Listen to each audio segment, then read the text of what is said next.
ఎడారిలో సెలయేర్లు డిసెంబర్ 31. ఇంతవరకు యెహోవా మనకు సహాయము చేసెను. 1 సమూయేలు 7:12.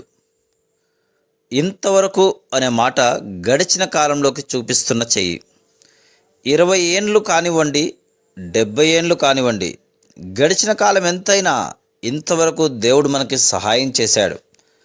కలిమిలోనూ లేమిలోనూ, ఆరోగ్య అనారోగ్యాల్లో, ఇంట బయట, భూమి మీద నీళ్ళ మీద, గౌరవంలో అగౌరవంలో, కంగారులో ఆనందంలో, శ్రమలో విజయంలో, ప్రార్థనలో శోధనలో ఇంతవరకు దేవుడు మనకు సహాయము చేసెను.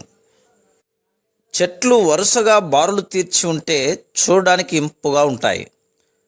వాటి కొమ్మలు కాండాలు ఈ చివరి నుండి ఆ చివరికి ఒకే ఆకారంలో ఒకదాని వెంట ఒకటి ఉండడం కంటికి ఇంపుగా ఉంటుంది. అలాగే గడిచిన నీ సంవత్సరాల వరుసల్ని ఒక్కసారి వెనుదిరిగి చూడు.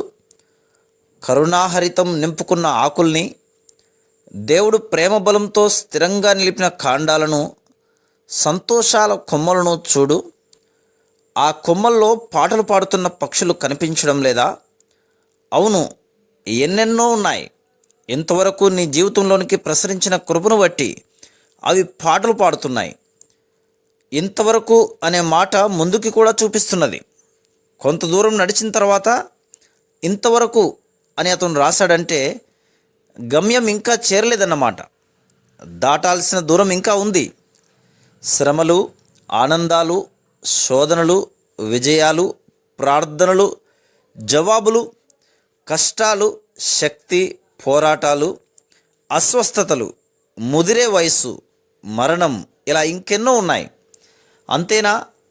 లేదు, ఇంకా ఉంది. యేసు పోలికలోనికి మేలుకొలుపు, సింహాసనాలు, వీణెలు, స్తుతి గీతాలు, కీర్తనలు, తెల్లని వస్త్రాలు, యేసు ముఖార విందం, పరిశుద్ధుల సహవాసం, దేవుని మహిమ, నిత్యత్వపు సంపూర్ణత. ధైర్యం తెచ్చుకోండి. గొప్ప ఆత్మవిశ్వాసంతో మీ ఎబెనెజరును నిలబెట్టండి. ఇంతవరకు వెంటనున్నవాడు ఇకపైన జంటగా ఉంటాడు. ఈ ఇంతవరకును పరలోకపు కాంతిలో చూసి అర్థం చేసుకుంటే ఎంత అద్భుత ఆశ్చర్యపూరితంగా ఉంటుంది. ఆల్ప్ పర్వత శ్రేణుల్లోని గొల్ల వాళ్ళకి ఓ మంచి అలవాటు ఉంది. ప్రతిరోజు ఒకరికొకరు వీడ్కోలు గీతాలు పాడుతూ ఉంటారు. అక్కడి గాలి పరిశుభ్రంగా ఉండడం వల్ల వాళ్ళ పాటలు చాలా దూరం వినబడతాయి. కను చీకటి కమ్ముతున్నప్పుడు మందలన్నింటినీ పోగు చేసి ఆ కొండదారుల గుండా క్రిందికి నడిపిస్తూ వాళ్ళు పాడుకుంటారు. ఇంతవరకు దేవుడు కాపాడాడు, ఆయన నామానికి స్తోత్రాలు. చివరిగా ఎంతో మర్యాదతో ఒకరినొకరు స్నేహపూర్వకంగా వీడ్కోలు చెప్పుకుంటారు. Good night, good night. ఈ మాటలు ప్రతిధ్వనిస్తుంటే ప్రక్కనే పాట సాగుతూ ఉంటే ఆ సంగీతం హాయిగా తేలివస్తూ దూర తీరాల్లో మెల్లిగా లీనమైపోతుంది. ఈ చీకటిలో మనం కూడా ఒకరినొకరం పిలుచుకుందాం. యాత్రికుల గుంపును ఆహ్వానిస్తూ చీకటే పాటై ప్రోత్సాహమిస్తుంది. ఆ ప్రతిధ్వనులన్నీ ఏకమై హల్లెలూయలు ఉరుము శబ్దంలా మారుమ్రోగి దేవుని పచ్చల సింహాసనాన్ని చేరాలి.